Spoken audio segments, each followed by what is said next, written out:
Ladies and gentlemen, I would like to thank the International Auschwitz Committee for the invitation to speak to you here today.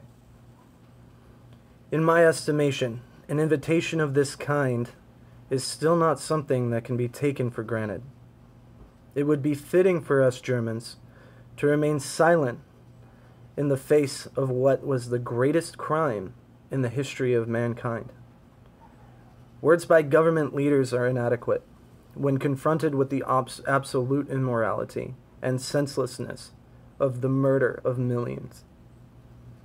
We look for rational understanding for something that is beyond human comprehension. We seek definitive answers, but in vain. What is left is the testimony of those who survived and their descendants. What is left are the remains of the sites of these murders and the historical record. What is left also is the certainty that these extermination camps were a manifestation of absolute evil.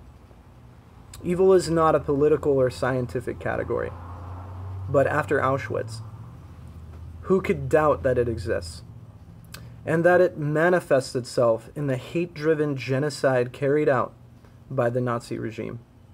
However, noting this fact does not permit us to circumvent our responsibility by blaming everything on a demonic Hitler. The evil manifested in the Nazi ideology was not without its precursors. There was a tradition behind the rise of this brutal ideology that the accompanying loss of moral inhibition. Above all, it needs to be said that Nazi ideology was something that people supported at the time and that we took part in.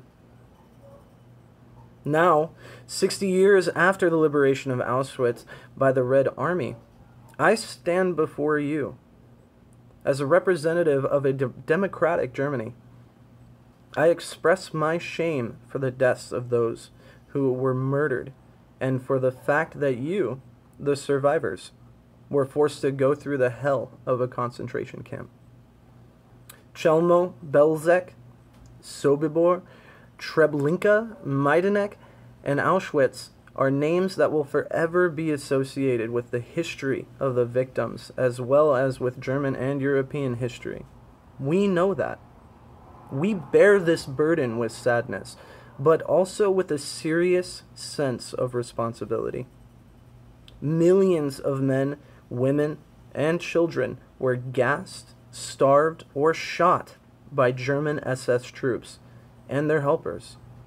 Jews, gypsies, homosexuals, prisoners, POWs, and resistance fighters from across Europe were exterminated with cold industrial perfection, or were enslaved and worked to death. Never before had there been a worse breakdown of thousands of years of European culture and civilization.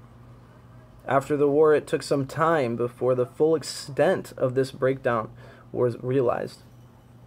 We are aware of it, but I doubt that we will ever be able to understand it. The past cannot be overcome. It is the past.